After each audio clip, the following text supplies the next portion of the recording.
Scanning for audio.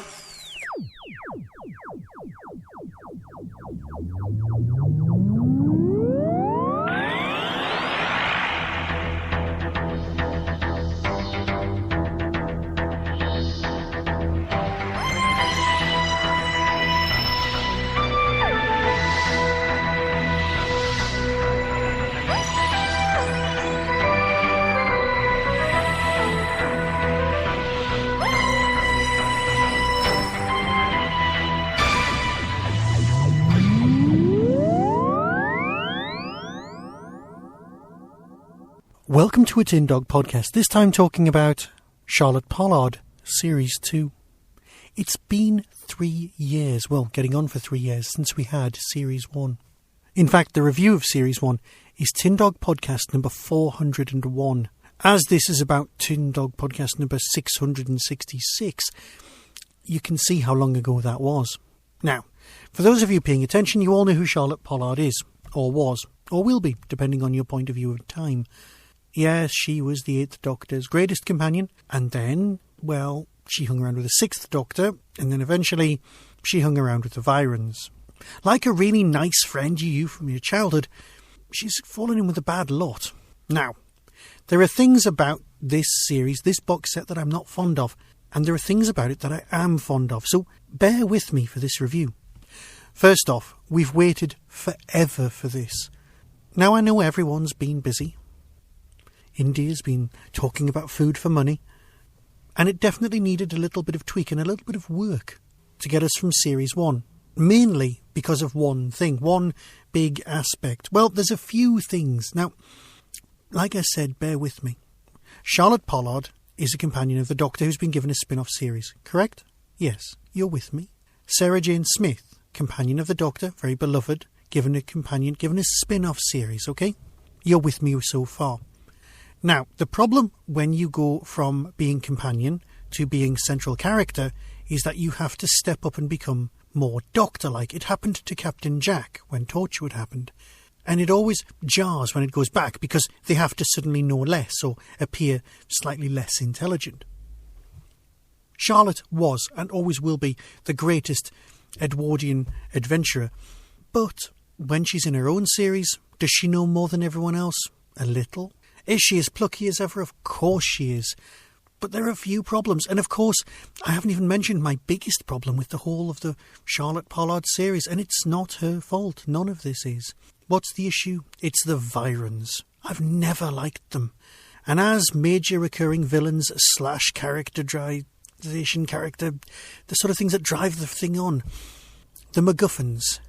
I've just not liked them. I didn't like their voice.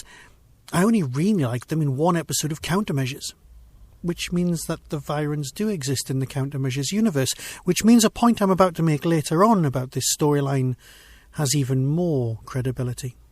I just don't like them. I know they're a creation of Big Finish and everyone has their own little bugbears and everyone's got their favourites and stuff they don't like, and I just have no real time for them. Another problem with a Charlotte Pollard box set, if you're going to have it universe spanning, and let's face it, Sarah Jane Smith wasn't because it was based in one place, and even Torchwood, primarily anchored in Cardiff, you've got Charlotte wandering the universe and she's got to have a method of getting around. And her method of travel has a very silly name. The Ever and Ever... Yes, it doesn't matter, I don't even want to talk about it. It sounds very much like a half-sentient exploded TARDIS, and I'd be very pleased to discover that that's what it was at some point. But we just don't know what it is or what powers it. It is a mystery that will continue and will get us going. On paper, this is a very, very good box set. It truly is. But one person's bleak storyline, and let's face it, there are aspects of this box set which are terribly bleak in almost a Survivors kind of a way. One person's version of bleak is another person's version of where's Unit, where's Torchwood, where's Countermeasures? Because the majority of this story takes place in the UK. Now, I'm all for Doctor Who taking place in a series of parallel worlds. For example, that's why Unit dating is all over the shop. Because for me, the Doctor isn't sent to Earth. He's sent to an Earth that isn't ours. He's sent to Doctor Who Earth. because our universe is so much more bleak, with aliens very unlikely to make any contact. Theirs, they're invading left, right and centre. Well, perhaps my initial thoughts were that this story, this box set, takes place in a universe that isn't a Doctor Who universe. It's a lot more like ours. In fact, given the current state of affairs and feelings in the UK, it's very, very much like ours. But then the Viyrans have appeared in Countermeasures. Well, in that box set of Universe of Doctor Who, you know the one I mean. So that means that this is almost certainly taking place in that universe, which makes it even more peculiar that the things that happen in it are allowed to take place. Now, I don't want to give away spoilers or anything like that, because as always the performances are top notch. I've got no true issues with it. It just didn't grab me the way that certain other box sets have. Perhaps it's the place I'm at when I'm reviewing it. Perhaps. I just don't know. But I'll tell you one thing. I definitely want to hear box set 3, because one person's lack of resolution is another person's cliffhanger. And at the end of this box set, I just found myself thinking, well, where's the rest? I want more. I want to know what happens. And that's good storytelling. So yes, this might not be my all-time favourite box set, but I'd be lying if saying that I wasn't intrigued to find out where it was going. Perhaps like some American TV series like Supernatural, they take a long time to get going and establish themselves. But I liked Bertram. Oh, Dan Starkey in this. Marvellous. Just marvellous. And to be honest, even the Prime Minister, the unnamed female Prime Minister, let's face it, everyone's damn good. So, whether this is for you or not, you can decide for yourself. But if ever you loved Charlotte, well, you're going to give this a go, aren't you? Here's the trailer and I'll let you decide for yourself. So until next time, be seeing you. Coming soon from Big Finish Productions. Go on. You know you want to say it. The continuing memoirs of an Edwardian adventuress. My name is Charlotte Pollard. Charlotte Pollard. Charlotte Pollard. Charlotte Pollard. Her name is Charlotte Pollard, and she was born in 1912. Yes, I was born in 1912, but then I did some time travelling, and then I got captured by a bunch of aliens who made me work for them. How about that? But the reason I'm leaving this record of what has happened to me Well, here's my big idea for the day. Go on. Let's run! is by way of a warning Arrivals assessed. There's threat. that you can never really be sure about anything.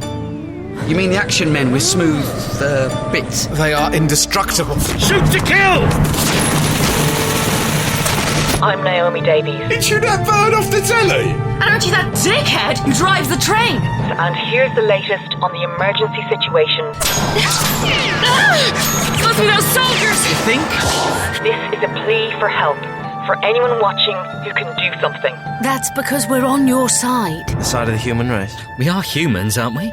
We believe this situation can be put right. You can never really be sure about anything, Charlotte Pollard. Series 2. and especially not history. Authorization given. Big Finish. We love stories.